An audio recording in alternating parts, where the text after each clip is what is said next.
പൂരങ്ങളാലും തെയ്യങ്ങളാലും സമ്പന്നമായ കാസർഗോഡ് ജില്ലയിലെ വളരെ പ്രശസ്തമായ തെയ്യമാണ് പടവീരൻ തെയ്യം. പടവീരൻ തെയ്യത്തിൻ്റെ വെള്ളാട്ടത്തിൻ്റെ വീഡിയോയാണ് നിങ്ങൾക്കായി അവതരിപ്പിക്കുന്നത്. കാസർഗോഡ് ജില്ലയിലെ പെർലടുക്കത്തിനടുത്തുള്ള വരിക്കുളം ചൂളിയാർ ഭഗവതി ക്ഷേത്രത്തിൽ നടന്ന തെയ്യക്കോലത്തിൻ്റെ വെള്ളാട്ടത്തിൻ്റെ ദൃശ്യമാണ് നിങ്ങൾ കാണുന്നത്.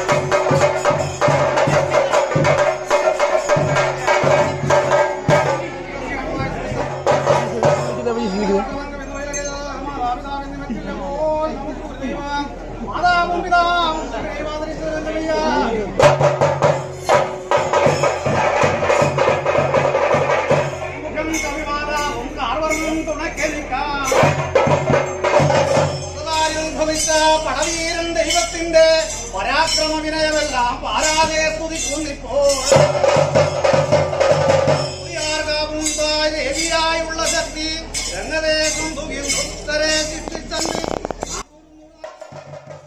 പടവീരൻ കതിവനൂർ വീരനെ പോലെ കൊടകപ്പടയുമായി ഏറ്റുമുട്ടി വീരമൃത്യു വരിച്ച ആളാണ് അച്ചന്താപ്പറ്റ് കുറുമാടത്തിൽ കോപ്പാളമണിയാണിയുടെ മകൻ.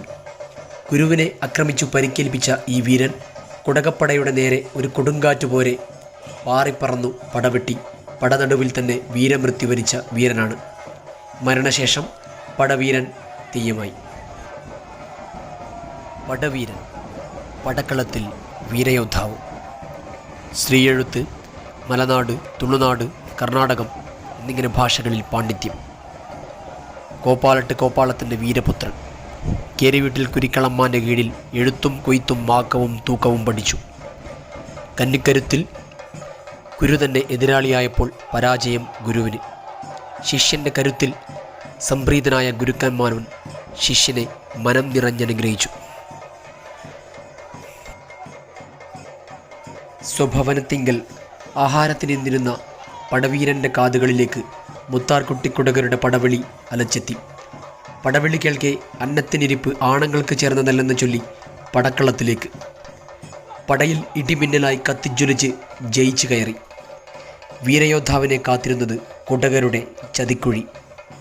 ആ ചതിയിൽ വീരചരമം. പടവീരൻ്റെ ജ്വലിക്കുന്ന ജീവചരിത്രം വിശ്വാസികളുടെ ആത്മാവിൽ പുളകം വിതറുന്നത് തന്നെയാണ്. മരണാനന്തരം ഈ ധീരയോദ്ധാവ് ദൈവക്കരുവായി യോഗം വരികയും ചെയ്തു. നിശയിൽ നിശാഗന്ധി പൂക്കുന്ന നേരത്ത് കാരിരുമ്പിൻ്റെ കരുത്തുമായി പടനയിച്ചെത്തുന്ന പടവീരൻ തെയ്യത്തിൻ്റെ വെള്ളാട്ടമാണ് നിങ്ങൾ കാണുന്നത്. തെയ്യം മനോഹരമായ ഒരു കല തന്നെയാണ്. അതിലുപരി ഒരുപാട് വീരയോദ്ധാക്കളുടെ ജീവചരിത്രത്തിൻ്റെ ആഖ്യാനം ഉൾക്കൊള്ളുന്ന ഒരു വളരെ മനോഹരമായ ഒരു കല കൂടിയാണ് തെയ്യം.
മീഡിയയുടെ പടവീരൻ തെയ്യത്തെ പറ്റിയുള്ള വീഡിയോ അവസാനിക്കുകയാണ്. മറ്റൊരു വീഡിയോയുമായി നമുക്ക് വൈകാതെ വീണ്ടും കാണാം. അതുവരേക്കും signing out, Indrit media. Bye bye. Thank U.